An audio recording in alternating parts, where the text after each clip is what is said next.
Welcome back to the City Current Radio Show. I'm your host, Jeremy Park. We're honored to be with our next guest, Blake Hogan. He's the CEO of Bunker Labs. Blake, how are you doing? Hey, Jeremy, I'm great. So good to be here. I wish, one day we'll be doing this like live again, but thanks so much for having us and truly appreciate the opportunity. Absolutely. The power of technology bringing us together and allowing us to do this. But it's like we're almost there. Yeah, hey, we are. We're exactly. Virtual hugs and handshakes and high fives.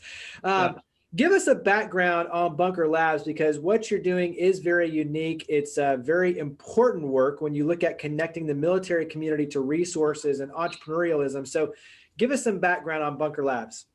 Yeah, absolutely. So Bunker Labs is a national nonprofit that exists to help the military-connected community launch and grow businesses all across the country. So we're 7 years into this mission. We started it with the simple idea of that, hey, like the challenge that most people are facing when they're leaving the military is our professional networks are no good, right? There's less than 1% of the population's in the military. So, even a Marine like myself can do that math. Like when we leave, we're not going into these massive, like supercharged networks of professional networks and financial networks. So that was the mission early on. We said, let's just connect people.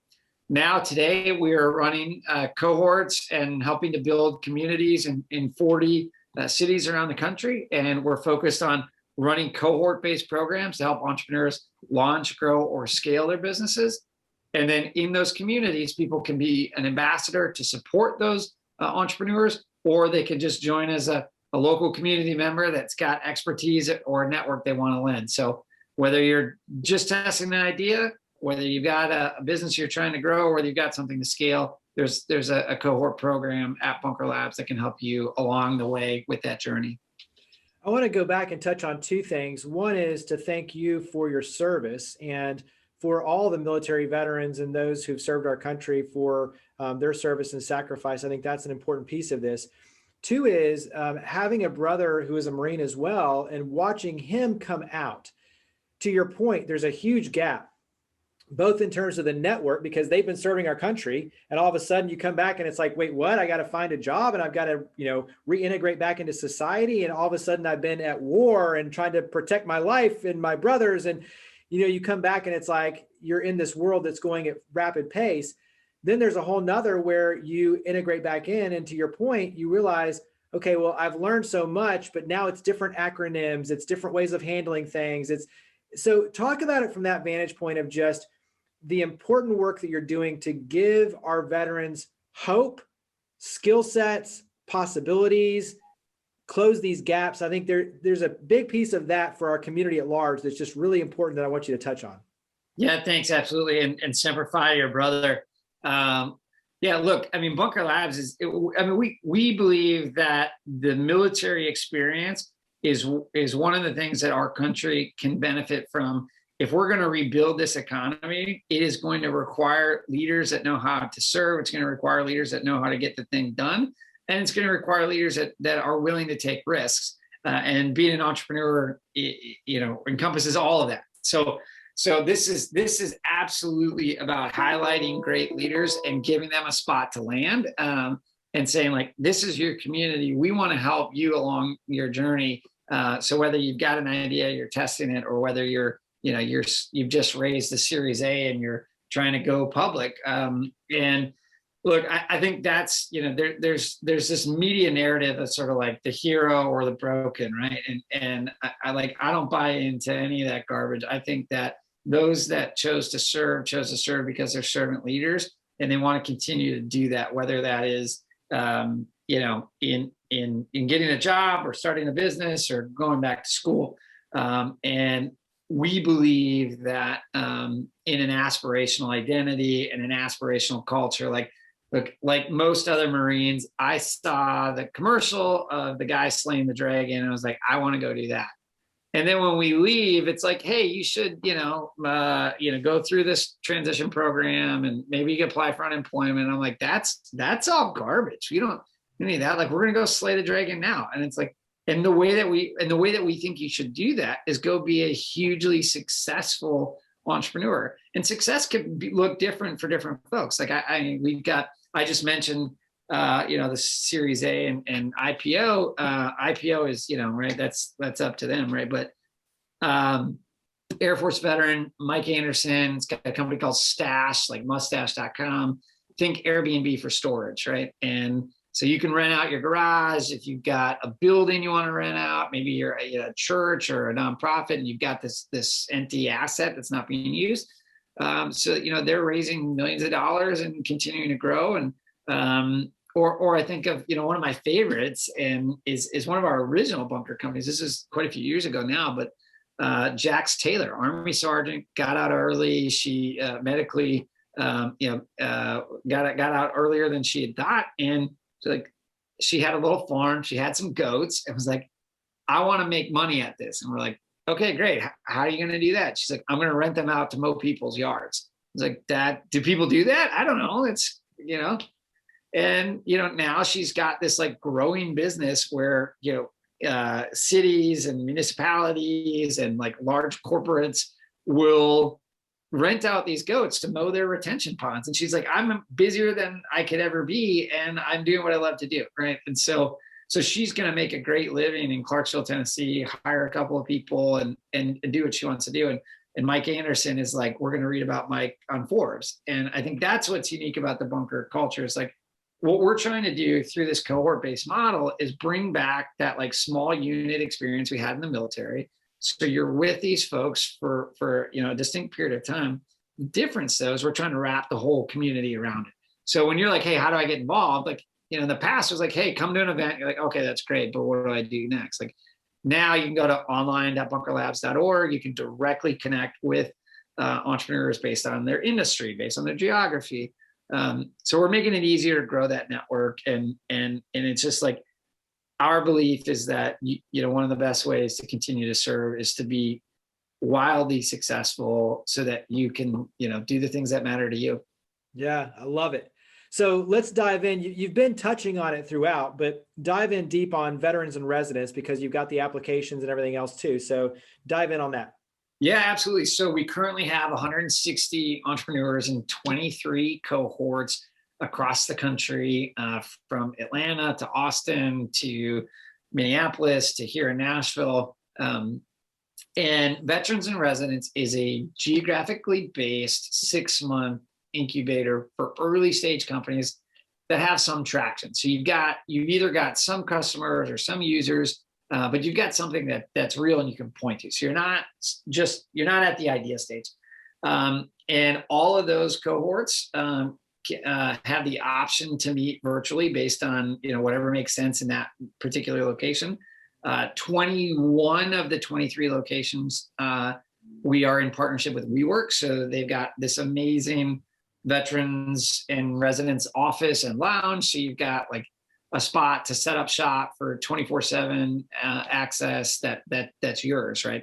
And then you've got this online community to be able to connect and kind of hypercharge your network. So the 6-month residency is really all about helping you determine a viable business plan that's going to continue to help you get to the next level, or getting to the point where you go, hey, like, this is not the right model, and figuring out how to adjust in that. So we're not taking an equity stake. It's a non-dilutive to you as the company.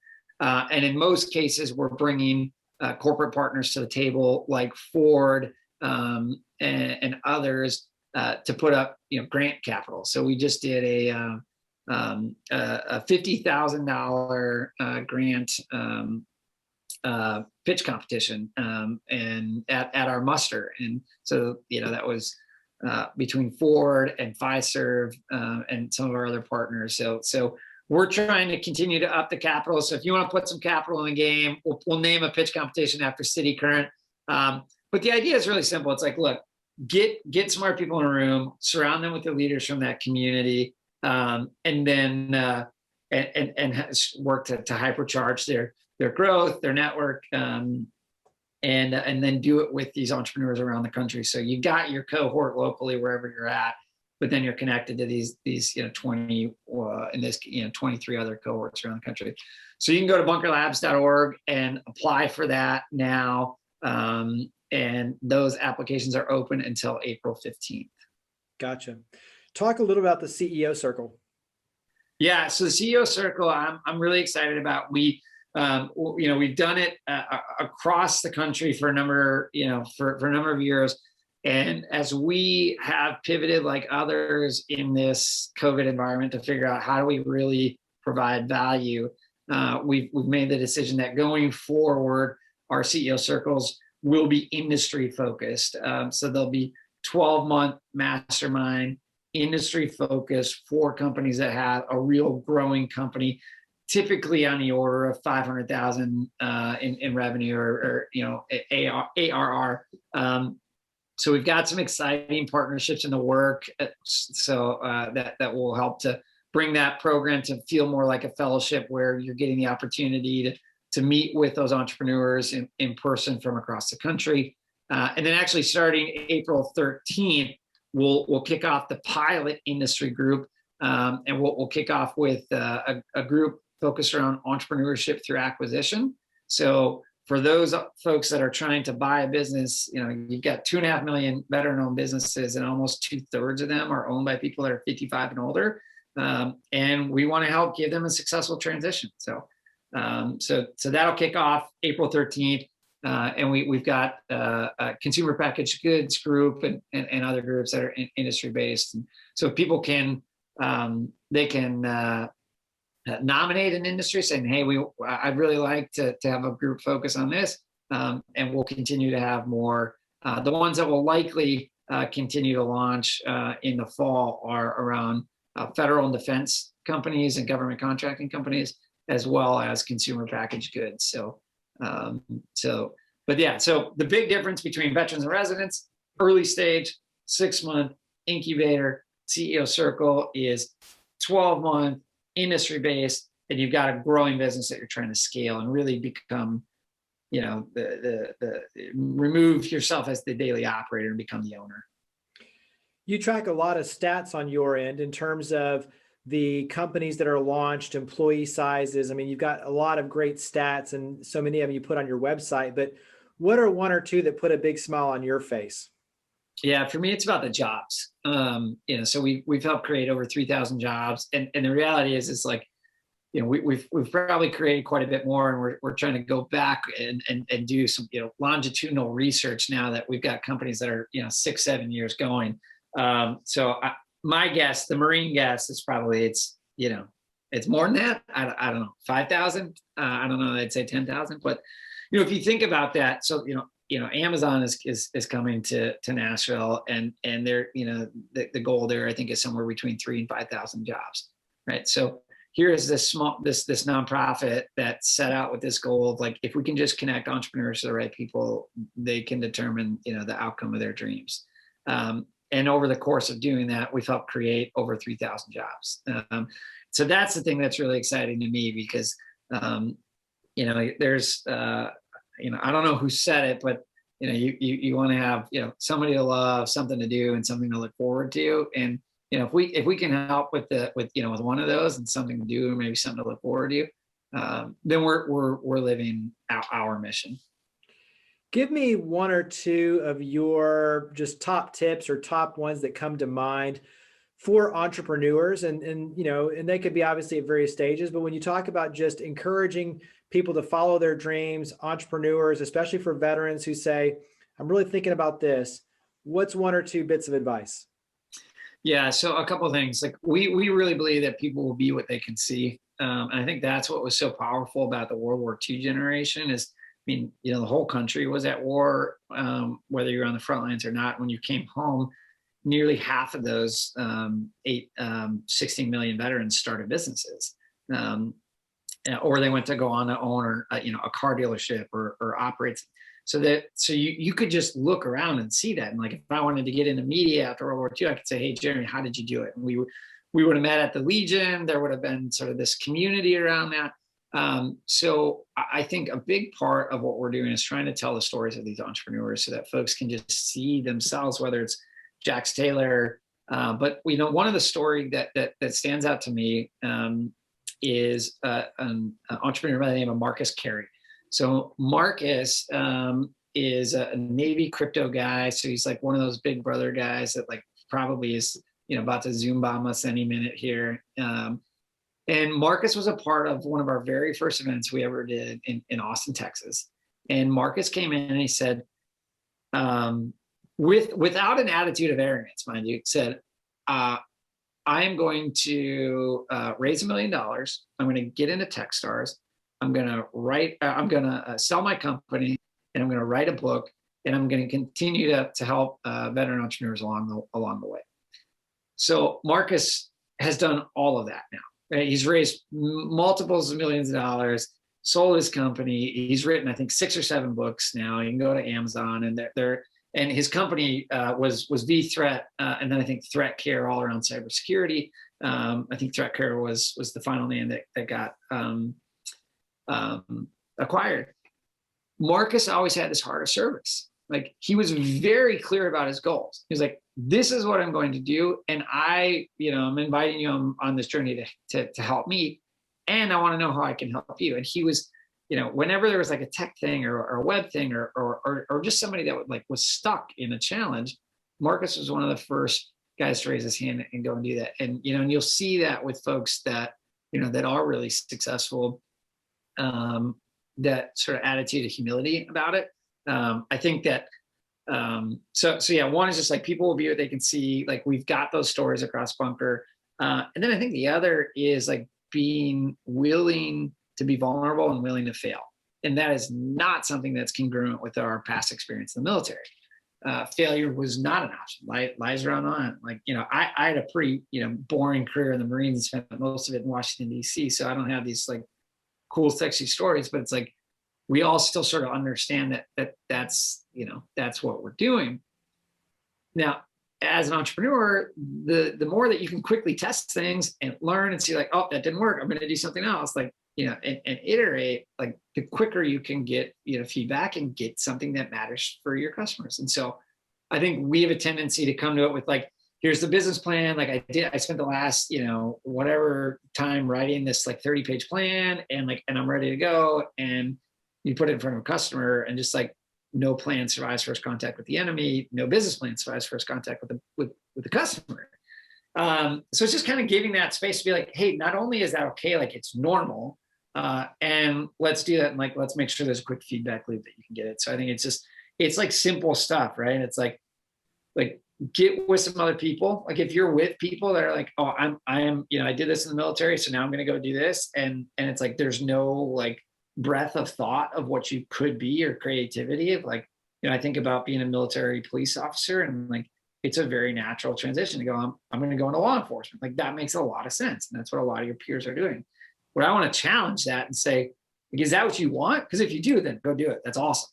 If it's not, then like come to Bunker Labs and let's help you get with folks that are going to push you to go do what you want to do. And then on the other side is like, let's come and humble ourselves and be with folks that are going to push us and make us better. And I think that's what's exciting. That, at the end of the day, like you've got this cohort that's trying to support you, and you've got this community that is, adopting these local cohorts to push you to the next level. Yeah, this is one of those, the conversation could go on for hours. Yeah. Go ahead and wrap up on your end and talk about website, social media, contact information. Where do we go to learn more about Bunker Labs? Yeah, I mean, the easiest is go to bunkerlabs.org. So you can go to bunkerlabs.org, check it out there. You can click on our programs and apply for veterans and residents. Those are open until April 15th. So if you've got something that you're growing and you want to see it, go to the next level, that's our 6-month business incubator. So go to bunkerlabs.org, click on programs and apply there. Well, Blake, greatly appreciate all you and your team are doing. Thank you for coming on the show. Thank you, Jeremy. I appreciate it.